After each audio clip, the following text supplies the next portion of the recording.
को मिल रहा है समाज में,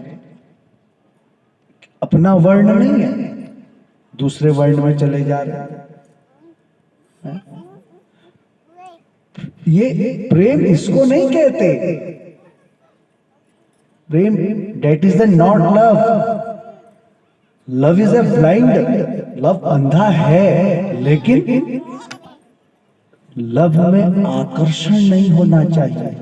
ये जो भागवत जी की कथा आप सुन रहे हो ना, ये वास्तव में प्रेम शास्त्र है, और ये प्रेम की संज्ञा हमें राधा कृष्ण के प्रेम से मिलती है।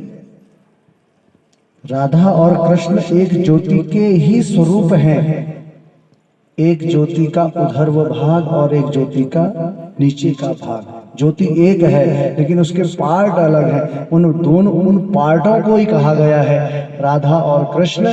एक संसार में एकता का भाव, वो एकता कैसी होनी चाहिए, उस एकता में कैसे प्रेम होना चाहिए, उस प्रेम में निष्कपटता होनी चाहिए, कोई स्वार्थ नहीं होना चाहिए, कोई आकर्षण नहीं होना चाहिए, वो प्रेम है। लेकिन आजकल हम इस प्रकार से ब्लाइंड हो गए हैं, अंधे हो गए हैं कि हम आकर्षण को ही प्रेम समझ बैठे, और उस आकर्षण में हम उचित अनुचित का बोध नहीं जानते कि क्या उचित हमको करना चाहिए, क्या नहीं करना चाहिए, क्या अनुचित है, क्या उचित है। इससे हम ब्लाइंड हो जाते हैं, अंधे हो जाते हैं। तो ये गलत है। डेट इज नॉट संस्कार, ये संस्कार नहीं है। डेट इज नॉट रिलीजियस, ये कोई धर्म नहीं है। ये एक प्रकार से अधर्म है। धर्म क्या है? ये कथा हमें यही चीज तो सिखाती है। संस्कार किसे कहेंगे हम? एक सुदृढ़ आचरण। हमारा संस्कार, सनातन संस्कार क्या है? वो कहता है कि आप प्रेम सबसे करो। हमारे सनातन संस्कार में बहुत अच्छी बात एक कही गई है कि विश्व का कल्याण, और किसी में नहीं कहा गया। हमारे केवल पंथ में, हमारा जो पंथ है, इस पंथ में जब भी हम लोग उच्चारण करते हैं, आध्यात्मिक वैदिक भगवान से प्रार्थना करते हैं, तो यही कहते हैं कि विश्व का कल्याण हो। कहते हैं कि नहीं? धर्म का प्रचार हो। कहते हैं गौ माता की रक्षा। पर कहां से गौ माता की रक्षा? जब तक गोरु दूध दिनो तब तक खूब उसकी सेवा टहल करी। अब गोरु दूध दिन बंद कर लोग भेदी जगह। सड़कों में गाय मर रही हैं, भटक रही हैं, जूठा खा रही हैं, कोई व्याघ्र इत्यादि उनको खा दे रहा, पहाड़ से गिर जा रही हैं। कितने कितने बिचौलिए लोग आते हैं, वो गाड़ी में भर करके ले जाते हैं, फिर उन गौओं को काट देते हैं। तो क्या ये अच्छी बात है? ये हमारे संस्कार है क्या? ये सब संस्कारों का विदोहन है। अगर एक अच्छी संस्कृति हमने लानी है, एक अच्छा समाज हमने एकत्रित करना है प्यारे, तो इन संस्कारों को हमने संजोना होगा। और जब ये संस्कार हमारे संजोजेंगे ना, तो देखो एक घर से एक गांव का निर्माण होता है। एक घर से एक सुदृढ़ गांव का निर्माण, और एक गांव से, एक ग्राम सभा से एक जिले का निर्माण होता है। एक जिले से मंडल का निर्माण होता है, मंडल से राज्य का निर्माण होता है, राज्य से देश का निर्माण होता है, और देश से उस देश की जो भूमिका है वो पूरे विश्व में अग्रणीय हो जाती है। कैसे? संस्कारों से। इसलिए संस्कारों को हमने छोड़ना नहीं है, अपने उन संस्कारों को करिए। कई लोग यज्ञोपवीत करते हैं, घर में को करू हो बवाल हिटो बाक्षर जाइए। अरे घर में बवाल नहीं है, घर में देवार्चन होता है, पितृ पूजन होता है, बड़े विधि विधान से वेदी बनती है।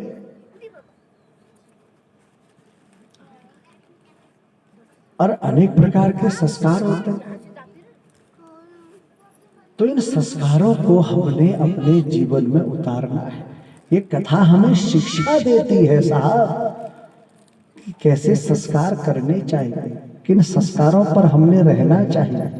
जब हमारे संस्कार मजबूत होते हैं तो कोई भी अधर्म हमको, हमारे स्थिरता को डगमगा नहीं सकता।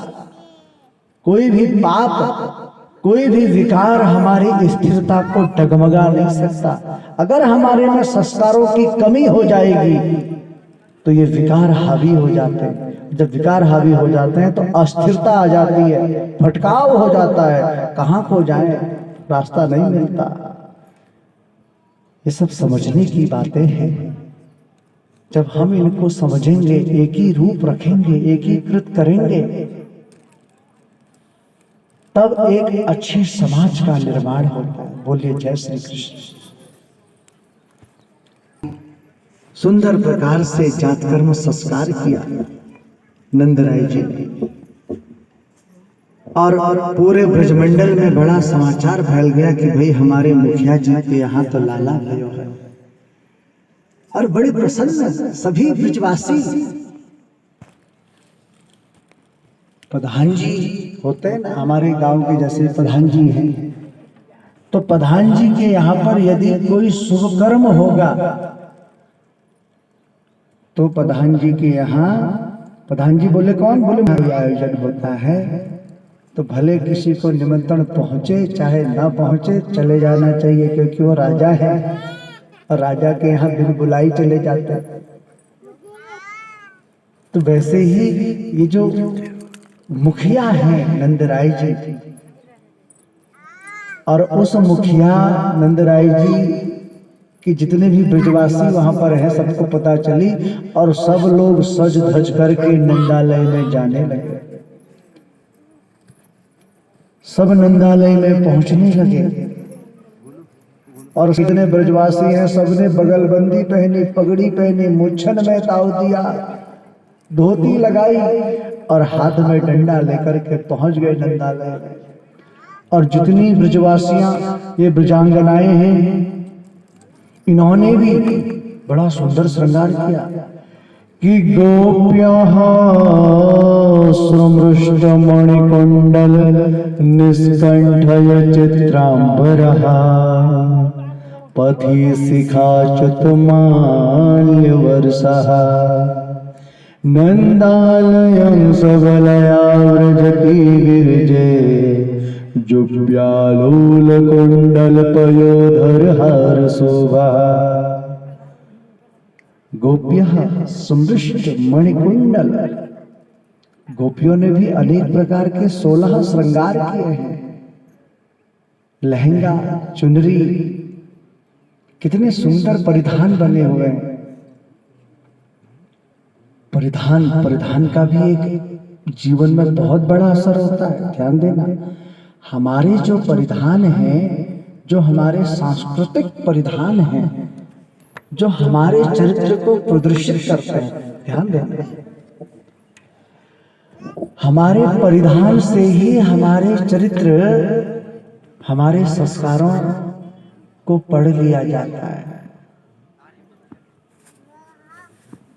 अब यहाँ पर का जो परिधान है, ये ब्रजांगनाएं एक उत्सव के लिए, एक बधाई देने के लिए नंदालय में जा रहे, तो इन सब ने 16 श्रृंगार किए। लहंगा, चुनरी, ब्लाउज पहनते हुए सुंदर प्रकार से, मणिकुंडल, कानों में झुमके, कुंडल, पैरों में पायल, और सुंदर सुंदर श्रृंगार करके ये सब जाने लगे।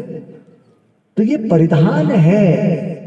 हमारे यहाँ पर पहले सबसे पहला जो परिधान चला वो लहंगा चुनरी का ही चलता था। आज भी आप देखो, जब नवी दुल्हन आती है घर में तो लहंगा इत्यादि ही पहन करके ही आती है, क्योंकि वो लहंगा जो है वो पहले का पारंपरिक परिधान है। फिर धीरे धीरे आधुनिक युग हुआ तो फिर साड़ियां चल गई। चलो साड़ियां ठीक है, फिर सूट चल गए, चलो ये भी ठीक है, लेकिन अब वो जींस टॉप, अब ये बड़ा उल्टा हो गया कि जो पुरुष लोग पहनते हैं वो महिलाएं पहनने लग गए। वो स्त्रियां पहनने लग गए। ये उल्टा नहीं तो क्या है बताओ? कलयुग कलमश नहीं है, कलयुग का एक अवगुण ये देखने को मिलता है। बोले भैया ऐसा है, बाहर तो सब जाके ऐसा ही होता है। ये नहीं कहा जा रहा कि आप ठीक है अपना एक शौक है, लेकिन कहां पर कैसे वस्त्र पहन करके जाना चाहिए ये इंपॉर्टेंट है। यहाँ पर मना ही नहीं है, ठीक है आधुनिक समय है, ऑफिस है, फैक्ट्रियां हैं, बड़े बड़े शहर हैं और बड़ा बड़ा देश है, तो वहां पर थोड़ा परिस्थिति के अनुसार तालमेल स्थापित करना पड़ता है, क्योंकि प्रोफेशनलता है और अनेक प्रकार के कोर्स हैं और जॉब करना है, तो उसके लिए थोड़ा ठीक है, उसके लिए मनाही नहीं है, क्योंकि आधुनिक समय चल रहा, ठीक है। Something is better than nothing, ठीक है, कुछ नहीं से कुछ ठीक है, लेकिन उसमें भी थोड़ा पारदर्शिता बरतनी है। बात यहां पर है कि हमें परिधान को कहां पर यूज करना है। अब मंदिर में है और मंदिर में जीन्स टॉप पहन करके जा रहे हैं, क्या फायदा उस मंदिर में जाकर के? फिर आप पिकनिक मनाने जा रहे हो क्या, या ऑफिस में जा रहे हो कहीं? एक अच्छा समाज है, एक अच्छा धार्मिक आध्यात्मिक वैदिक कर्म का अनुमोदन हो रहा, उस वैदिक आध्यात्मिक कर्मों में हमें कैसा परिधान पहनना चाहिए ये हमारे विवेक पर निर्भर करता है। तो यहीं पर से संस्कार झलकते हैं। हमारे बुजुर्गों ने जो एक परिपाटी निर्धारित की, हमारे बुजुर्गों के समय में उतनी शिक्षा नहीं थी। आज तो आधुनिक समय है, पूरी शिक्षा तकनीकी है, वेद पुराणों का विषय है, आजकल तो सोशल मीडिया का समय है, आप अपने फोन में बैठे बैठे सर्च करिए सब कुछ निकल जाएगा। पहले इतनी सुविधाएं कहाँ थी? केवल बुजुर्ग लोग वही आध्यात्मिक और वैदिक शैली का ज्ञान रखते थे। हमारे ऋषि महात्माओं के समय में जो पुराण लिखे हुए हैं उनमें मंगल ग्रह कैसा है, क्या रंग का है, मंगल ग्रह का दान क्या होना चाहिए, मंगल ग्रह के जाप क्या है, ये सब पहले से ही लिख दिए, कैसा रंग है लाल। और आज विज्ञान मंगल ग्रह में पहुंचा है तो विज्ञान साबित करता है कि मंगल ग्रह लाल है। लेकिन हमारे बुजुर्गों ने पहले ही बता दिया ना, ऋषि महात्माओं ने पहले बता दिया, वो तो त्रिकालदर्शी, वो संस्कार हैं और उन्हीं संस्कारों पर अगर हम चलते हैं, ठीक है आधुनिक युग में ज्यादा नहीं हो सकता लेकिन कुछ तो हम ले सकते हैं ना। अपने विवेक के अनुसार कहां पर उचित है कहां पर अनुचित है ये तो हम ज्ञान रख सकते हैं। और जब ऐसा ज्ञान हम रखें उसी का नाम तो संस्कार है, उसी को तो संस्कार कहते हैं, उसी को संस्कार कहा जाता है। तो ये सब सीखने का एक विषय है। आज चाहते तो ये ब्रजमंडल में बहुत लोग और भी परिधान पहन के जा सकते थे नंदालय में, लेकिन क्यों? और सबने भागवत जी में लिखा है कि सबने 84 गज के लहंगे निकाले और ये सब पूरे परिधान में दिव्य रूप से नंदालय में पहुंच गए। और जब नंदालय में पहुंचे तो यशोदा को एक सुंदर बधाई दी, सब बधाई देने लगे और यशोदा ने भी श्रृंगार किया और पूरे ब्रजमंडल में धूम मच गई कि हमारे मुखिया को लाला भयो है। एक खुशी का भाव है।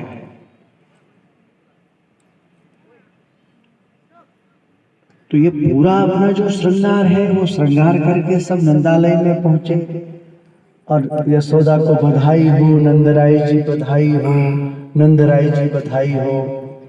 यशोदा बधाई हो, मैं ना कहती थी तेरे को लाला होएगा, देख आज भगवान ने हमारी सुन ली। प्रसन्न है यशोदा। तो ये यशोदा वसुदेव जी रात में आए और कब अदला बदली करके किसी को पता ही नहीं चला। ये ईश्वर की लीला है, ईश्वर की अनुकंपा है। तो सुखदेव कहते हैं राजन कि आज को लाला को जन्म भयो, छायो उर्मोद भयो अति सुखदाई है। नाचे सुर किन्नरी और अप्सरा ऊर्जा भरी, बाजत मृदंग झांझ ढोल भी सवाई है। बाल कृष्ण लाल को दर्शन को पाएगा, गीत शुभदाई दिव्य अमित लुटाई है। देखूं सखी आली नैन कीजिए निहाल सखी, नंदजू के द्वार आज बाजत बधाई है।